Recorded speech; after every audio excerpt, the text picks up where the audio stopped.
What if the root of many struggles today could be traced back to one presidency? High rent, rising tuition, wage stagnation, lack of public spaces, disappearing unions, all symptoms of a much deeper shift in the American landscape.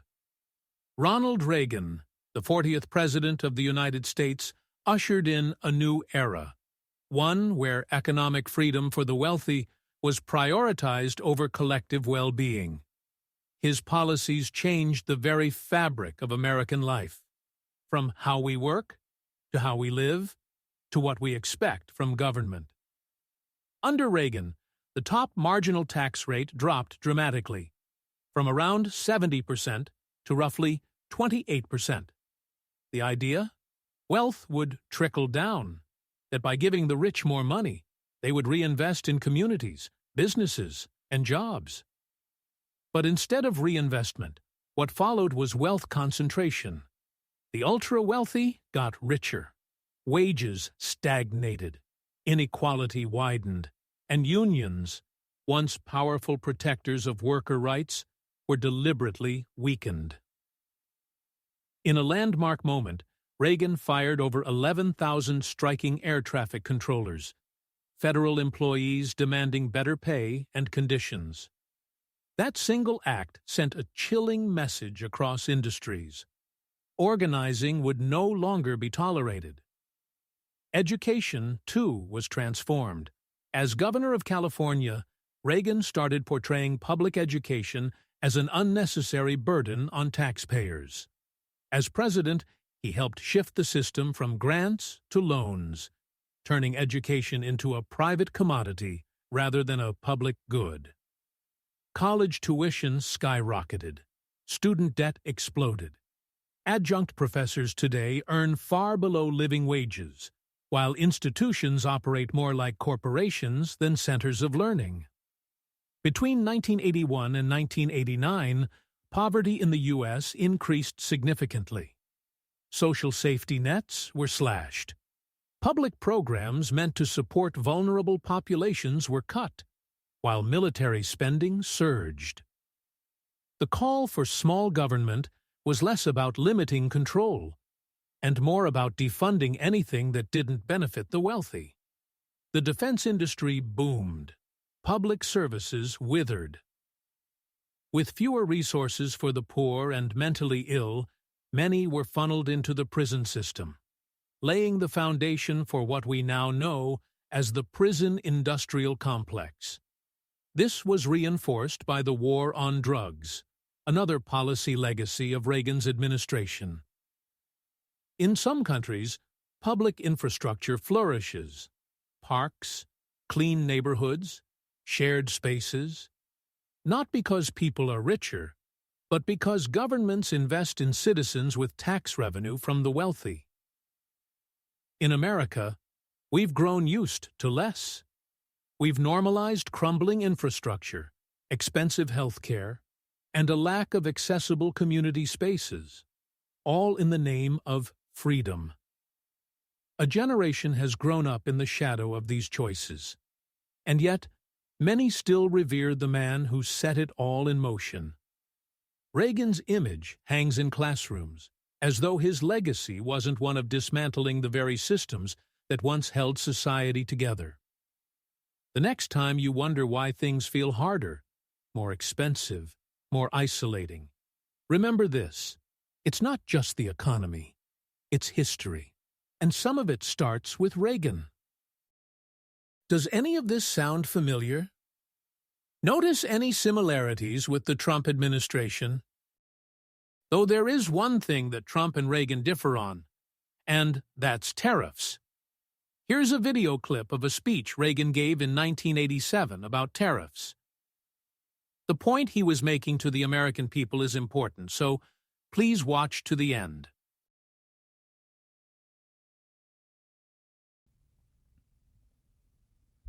My fellow Americans, Prime Minister Nakasone of Japan will be visiting me here at the White House next week. It's an important visit because while I expect to take up our relations with our good friend Japan, which overall remain excellent, recent disagreements between our two countries on the issue of trade will also be high on our agenda. As perhaps you've heard, last week I placed new duties on some Japanese products in response to Japan's inability to enforce their trade agreement with us on electronic devices called semiconductors. Now, imposing such tariffs or trade barriers and restrictions of any kind are steps that I am loath to take, and in a moment I'll mention the sound economic reasons for this, that over the long run such trade barriers hurt every American worker and consumer. But the Japanese semiconductors were a special case. We had clear evidence that Japanese companies were engaging in unfair trade practices that violated an agreement between Japan and the United States. We expect our trading partners to live up to their agreements. As I've often said, our commitment to free trade is also a commitment to fair trade. But you know, in imposing these tariffs, we were just trying to deal with a particular problem, not begin a trade war. So next week, I'll be giving Prime Minister Nakasone this same message. We want to continue to work cooperatively on trade problems and want very much to lift these trade restrictions as soon as evidence permits. We want to do this because we feel both Japan and the United States have an obligation to promote the prosperity and economic development that only free trade can bring.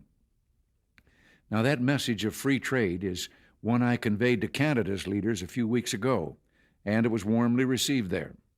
Indeed, throughout the world, there's a growing realization that the way to prosperity for all nations is rejecting protectionist legislation and promoting fair and free competition.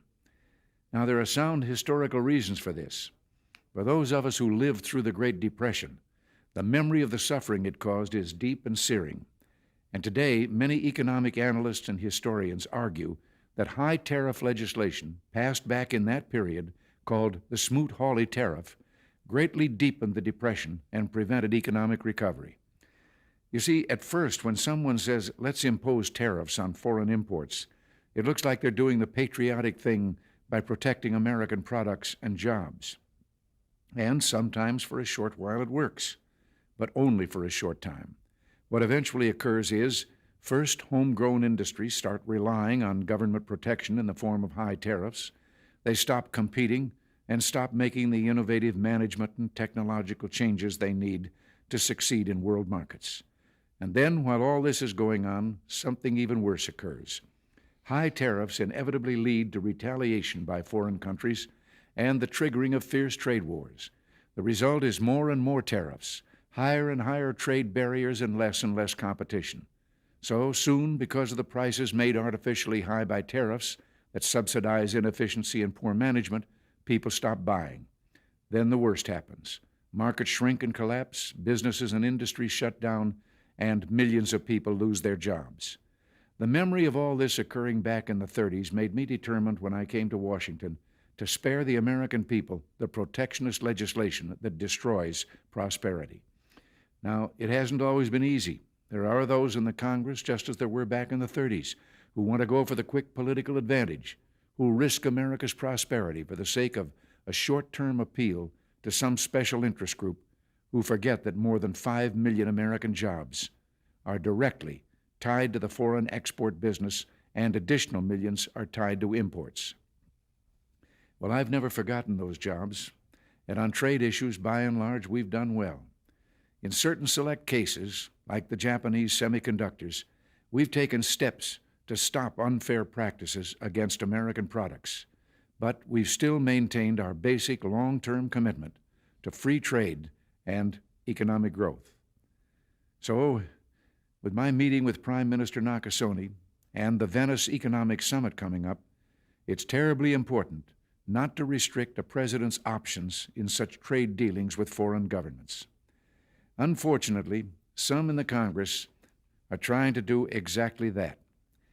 I'll keep you informed on this dangerous legislation because it's just another form of protectionism, and I may need your help to stop it. Remember, America's jobs and growth are at stake. Until next week, thanks for listening, and God bless you.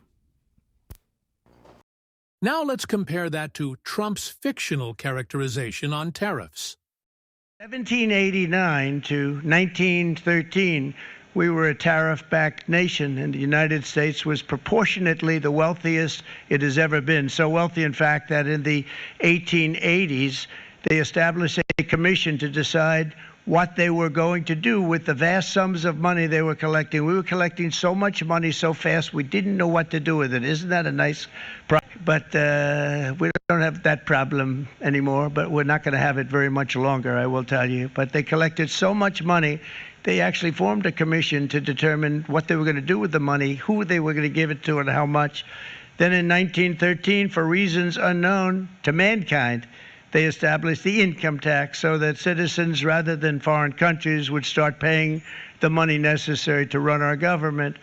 Then in 1929, it all came to a very abrupt end with the Great Depression, and it would have never happened if they had stayed with the tariff policy. It would have been a much different story. They tried to bring back tariffs to save our country, but it was gone. It was gone. It was too late. Nothing could have been done. It took years and years to get out of that depression. So you can see that Reagan's and Trump's policies are eerily similar. Well, except on tariffs.